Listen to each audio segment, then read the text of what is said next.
Francis Ngannou versus Tyson Fury. Boy, was I wrong. I mean, people said that this fight was a circus, was just an exhibition for fun. The Saudis made this amazing event, flew in all these legendary champions in boxing and in MMA. I mean, you had everybody from Conor McGregor to Lennox Lewis to Prince Nassim, Riddick Bowe. I mean, it was insane. Eminem, Kanye West. It was an event. More than just a fight, this was an event. But everybody, including myself, the majority of the boxing world thought that this was going to be a joke in terms of the fight.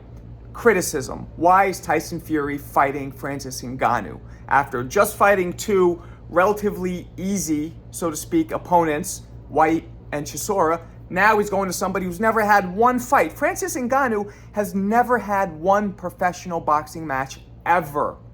He's fighting the undefeated, lineal heavyweight champion of the world who has knocked out everybody he's faced ever since Sugar Hill came on board. That's like 4 or 5 knockouts straight. So, of course, the odds were way against. But then the bell rings. And, oh my God, I couldn't believe what I was seeing. Now, to be clear, upon watching the fight only once, and I watched it live, and this could change when I rewatch it, but I had Tyson Fury winning by 1 point. I gave Francis Ngannou 3, let's say 4 rounds tops. With the knockdown, that scores to 95 Fury, 94 Ngannou. But, let me be clear. I still think, as a whole, not only did boxing lose, but Tyson Fury lost as a whole. Even though he edged out the fight on the scorecards, even in my opinion, again, upon first view, I'm gonna watch this again and do another video because there's been a few times where I watch it a second time and my opinion changes. But Tyson Fury and boxing took an L, took a fat lump in the eye from this fight. But here's what I realized. I realized that Tyson Fury was and is like a cheat code in boxing. He's 6'9", 280 pounds, and is athletic, right? And is able to generate power. I don't think he's the hardest puncher naturally, but when you're throwing 280 pounds behind a punch, and you have that height where you punching down guys like Deontay Wilder, Klitschko, punching down creates more force. It makes a harder punch. With those things, Tyson Fury is a hard puncher too. But this is the first time he got in there with somebody who is his size. Deontay Wilder was about 50, 60 pounds lighter. About the same height, but way lighter. He was able to lean on Wilder, drain Wilder out. Chisora,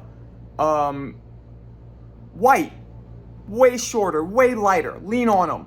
Keep his distance. He's hitting him with 50, 60 pounds more of weight behind those punches. Again, it's a cheat code. It's almost like a boy fighting man, a man fighting boys. But with Francis Ngannou, Francis was his exact weight. But right off the jump, we saw that Francis was stronger.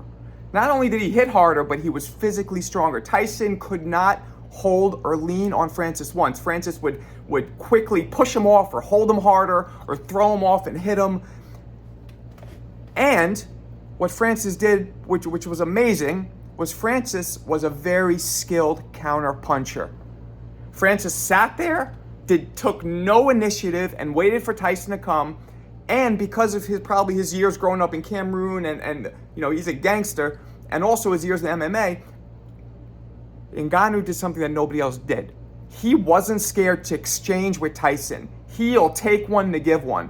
So he got hit right off the jump from a couple hard right hands by Tyson Fury, but it did nothing. So he had a chin. So he would wait for Tyson to come in, and then he would just throw at the same time. And that produced that that only knockdown.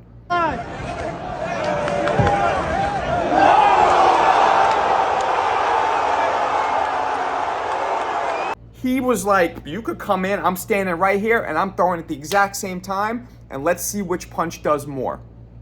And his did more.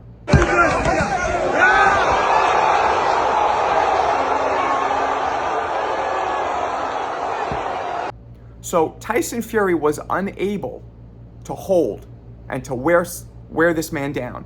This man had he threw punches way better than I thought, way better than his media workouts and any media that you've seen of him. I don't know if he was putting out crappy boxing training videos on purpose, but he looked like a real fighter.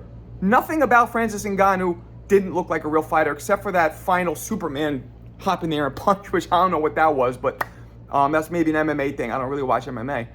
But he threw his punches crisp. He had good defense. He was patient. He was a good counterpuncher. And the most important, he was Tyson's size, but stronger. And his punches had so much force on them. So Tyson was able to, in my opinion, pull out the victory by just literally staying on the outside and popping a jab, a couple 1-2s, but keeping his range. So Tyson was able to utilize the one advantage he did have over Ngannou, which was 3 to 4 inches. Technically, it should be 5 inches in height, but they looked more like 3 or 4 inches apart. 3 to 4 inches in height and in reach. He was able to just win by narrowly just popping the jab and throwing a 1-2 and keeping his range. Tyson, if you saw the second the bell rang, he came out and went bow, bow, 1-2, hard right hand. It did nothing, and Ngannou immediately threw a counter. And that counter didn't land, but Tyson felt it. And I've said this before, guys. You don't need to get a shot to land flush to no power. It could bounce off your forearms. It could hit you in the shoulder. You feel that power, you know right away, I'm not getting hit with that shit again. And that's what Tyson did. He boxed and he narrowly got away with the victory. But at any point in that fight, the feeling was Tyson could get knocked out. He can go down again. This was like, that was the same feeling with Wilder, except Wilder ended up getting tired. Ngannou didn't really look tired because he wasn't getting leaned on. So, I guess to wrap it up, my opinion of Tyson Fury has changed, but here are the questions. Did Ngannou was he just way better than we thought? Or was Tyson Fury just way worse than we thought? Because Tyson Fury's real claim to fame, besides beating an aging Klitschko, was beating Deontay Wilder, who he had an immeasurable, huge size advantage over, weight-wise. So, it looked to me like Francis Ngannou could get in the ring and give any top heavyweight a run for their money and possibly knock him out. And that's what it looked like when you gauge him against possibly the best heavyweight in the world currently. So I think it's a bit of a balance. It's a little bit of Tyson Fury wasn't what we thought because he was fighting smaller men, and Ngannou was way better than we thought. Because look, Ngannou wasn't a basketball player. He was a martial artist or combat sports. He has a background in striking, so it's not like he came in he's not throwing fastballs for a living before this. He was throwing punches.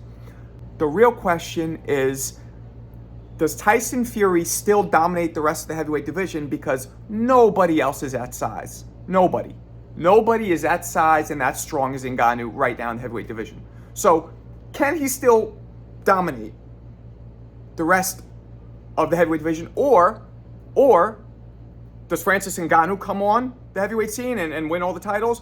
Or is this really, and I hate this word exposed because it alludes to conspiracy theories and all that, but is Tyson Fury now, quote unquote, exposed, and he's not what we thought because all he really did was beat Wilder, and that's his claim to fame? So I want to know in the comments, what do you guys think? Do you guys think Fury can continue to dominate the heavyweights of today? Or do you think this showed a crack in Fury's armor and some of these other heavyweights are going to come out now and they're going to finish the job that Francis Ngannou started, exposing Tyson Fury? What do you guys think? Tell me in the comments.